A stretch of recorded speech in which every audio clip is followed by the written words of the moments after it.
Porque os pastores não ajudam, né? Tem 5 aqui que são tudo parasita.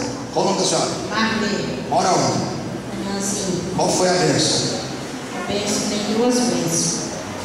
Um foi um milagre, né? Há mais de 1 ano atrás, meu menino sofreu um acidente. Foi até anos que está aqui. Na Espanha. Gente, vamos tentar contar assim a história, porque já é 9 horas, senão a gente vai ficar aqui até as 10h30 hoje. Ele sofreu esse acidente de trabalho e foi um milagre, porque hoje ele fez tratamento 1 ano afastado. Hoje, com a honra e glória do Senhor, ele está sã e salvo, não sente nada. Dia 8 ele casou aqui no Brasil. Mas o acidente era para acontecer o que com ele? O acidente era para ele ter morrido, ele ressuscitou. Mas chegou a ficar como? Ele ficou na UTI, na CTI? Qual que aconteceu? Ele ficou. A pessoa conta a história e quer contar o milagre. Mas acontece, a gente tem que estar resolvendo, sabe? É para mim não tem detalhe. Igual para 18 horas, né? Joga a filha de ser, tá aqui 18 horas. É. Ela contou 2 semanas antes. Eu fui viajando, passei João Olivate, parei no Graal. Passei também, João Olivate. Passou também. É amiga dela, é amiga, uma amiga. Conta a história que ele contou. Ele sofreu acidente no trabalho. Como ficou a situação do seu filho? Ele teve traumatismo craniano. É isso que é um milagre. Diga glória a Deus. Não vai trabalhar não. Agora ela começou a entender o que é um milagre. É. Teve um acidente, sofreu traumatismo craniano, isso? Quebrou a clavícula, teve hemorragia. O que os médicos falavam nele? Os médicos não davam nada para ele. Os médicos falaram assim: meu filho, ó, o Deus, aquele homem lá de cima ficou desesperado, que não sabia o que fazer, que tanta gente orando por você aqui, se não fizesse nada, ele ia ficar mal visto lá em cima.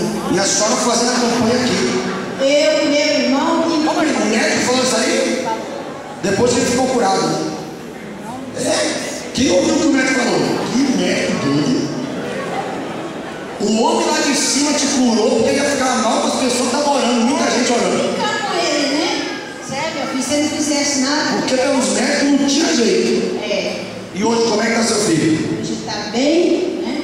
E dia 8 ele casou. Veio aqui pro Brasil e casou bem com nós. Está feliz? Muito. Vale a pena vir aqui? Graças a Deus. Diga a glória a Deus. Glória a Deus.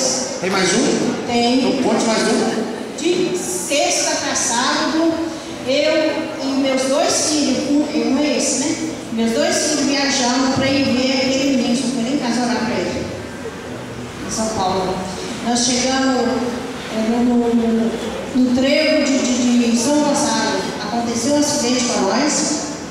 Meu menino mais velho no volante, 2,5 de andar. Aconteceu um acidente que o carro arregaçou a frente todinha. Eu só senti uma executada batida, né? Nós fomos ter um atendimento rapidinho, fomos para o hospital lá de 3 Corações, fiquei 6 horas de repouso, o outro menino também, esse foi, né? Da Espanha, e o motorista não sentiu nada, ele cuidou daquelas coisas. O meu carro batido já está aqui na concessionária e foi um livramento. Livramento, porque a integridade física de cada um de vocês não foi tocada. Na hora que eu vi, eu percebi, né? Eu falei assim: não, o que está acontecendo, meu filho? E fervi. Meu Jesus, cuide de nós. Meu Jesus, cuide de nós. Diga a glória a Deus. Glória a Deus. Glorifica a gente em nome de Jesus.